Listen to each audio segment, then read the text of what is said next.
Dans le prochain épisode de Un si grand soleil.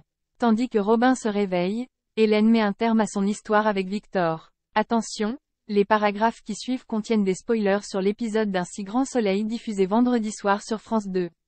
Si vous ne voulez rien savoir, ne lisez pas ce qui suit. Vendredi 3 février 2023 dans Un si grand soleil, Robin se réveille. L'état de santé de Robin ne s'améliore pas. Sa fièvre ne baisse pas, les antibiotiques ne marchent et les bêta-bloquants ne suffisent pas à lui assurer un rythme cardiaque normal.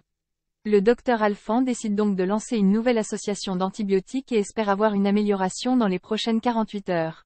De son côté, la directrice de l'hôpital apprend à Evan et Janet que des légionelles ont été retrouvées dans le circuit de ventilation de la chambre de Robin, ce qui signifie que c'est par la climatisation que l'adolescent a contracté la maladie. Les experts diligentés par l'assurance devront déterminer qui de l'installateur ou l'entreprise de maintenance est responsable. En attendant leur conclusion, la directrice a déposé une plainte contre X. De plus, elle conseille ensuite à Evan d'également porter plainte en tant que particulier. Seulement, celui-ci n'a pas la tête à réclamer des dommages et intérêts alors que son fils est entre la vie et à la mort. Peu après, Evan retrouve sa femme. Si le médecin garde espoir quant à la survie de leur fils, ce n'est pas le cas de Chloé qui imagine le pire. Tandis qu'ils se disputent, Evan raconte à quel point il souffre lui aussi de la situation. Une fois que Chloé lui a demandé pardon pour avoir réagi de la sorte, il s'en lasse puis décide de rester au chevet de Robin. À quelques pas, Milo craint que cette histoire lui fasse perdre l'appel d'offres du nouveau lycée.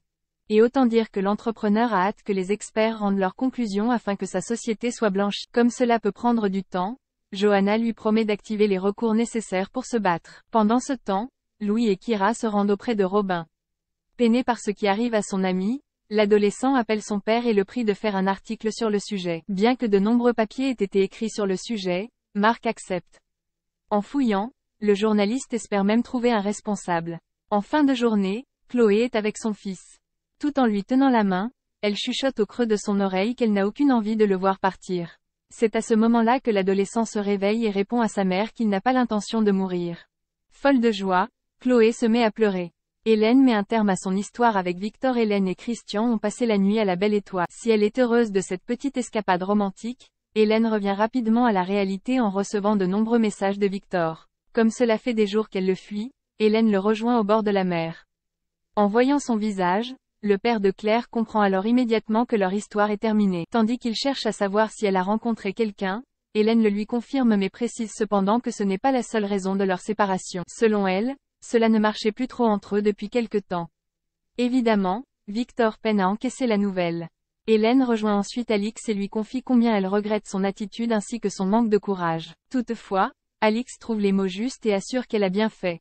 Plus tard, Alix et Hélène reçoivent la visite de Martin, un viticulteur venu apporter une ombreuse qu'il a retrouvée dans un vieux poulailler. Christian, qui est présent, regarde le tableau de plus près et découvre qu'il s'agit d'une toile datant de 1902 signée par un certain Defino, un peintre inconnu. Dans un parc, Bilal encourage Ulysse à renouer avec sa passion pour la peinture en créant une nouvelle couleur.